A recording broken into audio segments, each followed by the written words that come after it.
This is my midterm project presentation for Info H561.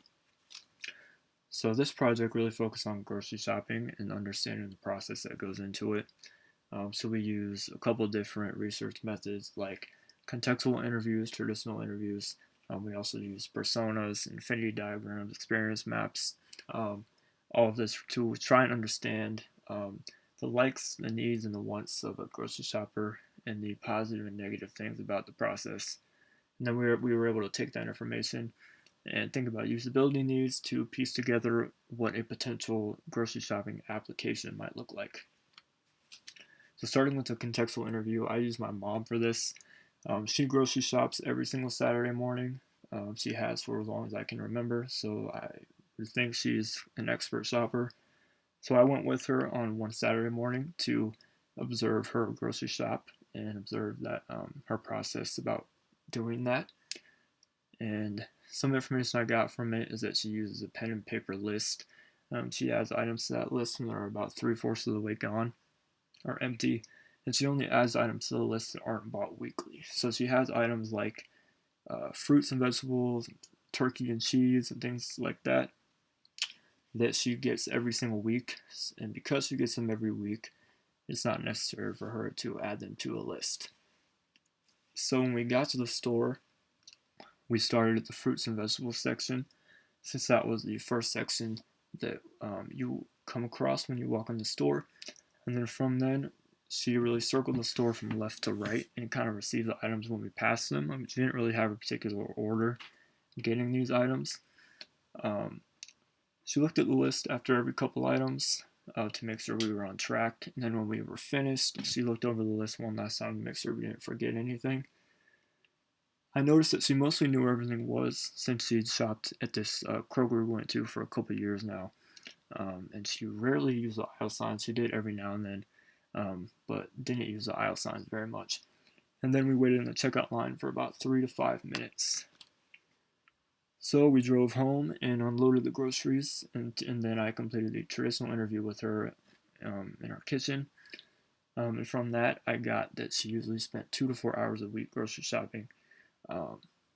She's never used an app or technology for grocery shopping assistance. She knows those apps exist, but she's never used them before. Her list doesn't really have any particular order to it. She did mention how in the future she would like to organize her list into sections based on the foods on the list. So like she'd want to make a dairy section and a meat section, a frozen section, just different sections for the food to make it easier for her. But she does not do that currently.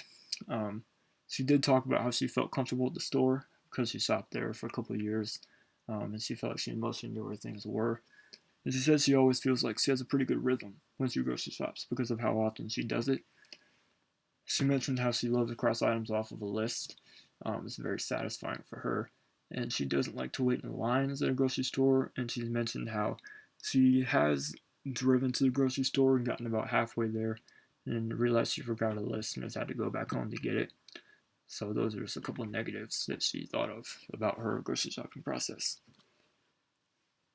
So our class was split into groups, about 4 to 5 people, and we were each able to record about an 8-minute video talking about our interview results.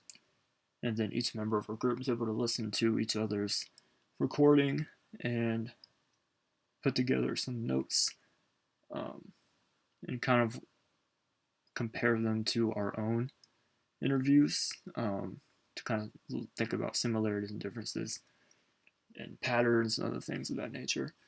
And from that, we created affinity diagrams. So here's mine. Some key things that I noticed from my diagram that I created on this first section over here about using a grocery shopping list. Every person in our group's participant used a list and marked items off the list when they were received. And most people's participants in our group remembered many of the items from memory. And then another thing that I noticed was that another person in our group's participant, their list consisted mostly of healthy foods, And that's something that I also looked back and noticed, and it's not something that I even caught in my contextual interview. But I thought it was interesting that somebody else caught that in theirs, and that was a similarity that I had with mine as well.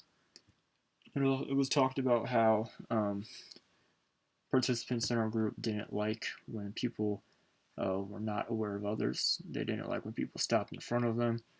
They liked when other people said "excuse me" and "thank you" to shoppers when necessary. So they just like shoppers to be courteous. And then the checkout process was another thing that was negative amongst our group.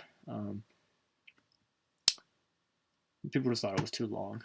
And we noticed people, our participants, waited about 5 to 15 minutes on average to check out. They thought that was way too long.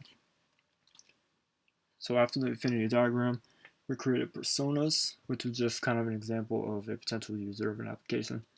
So I named my person Julie, some background information, some characteristics, and some goals.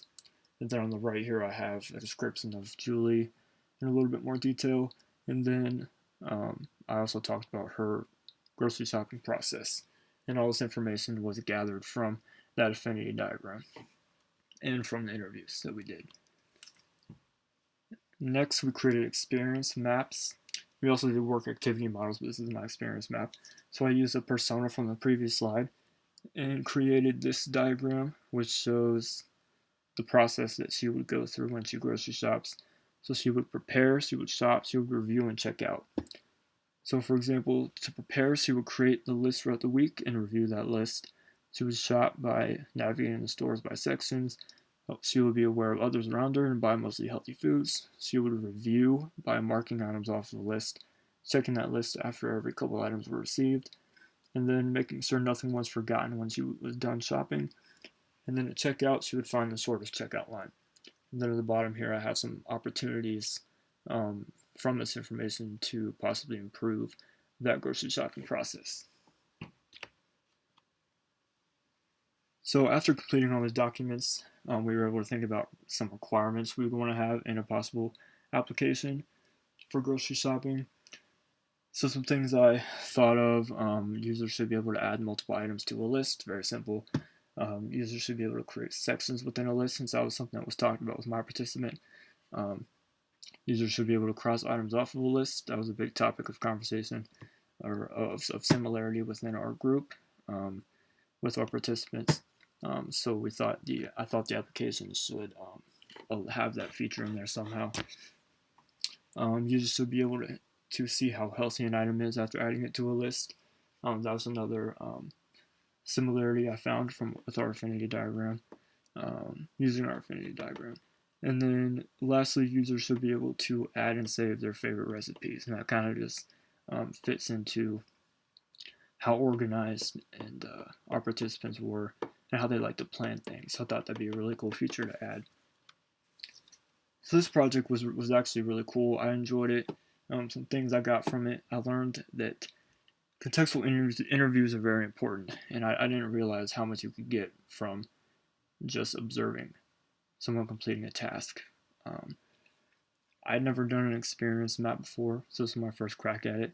And I learned they're a great way to visualize the thought process of a user.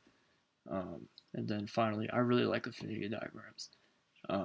I've done a couple of them over the years, and they're a very, very easy way to organize large amounts of data, since when you do these UX projects, you get a lot of information, and affinity diagrams are a great way to organize all that information and group them together to make the process a lot more manageable.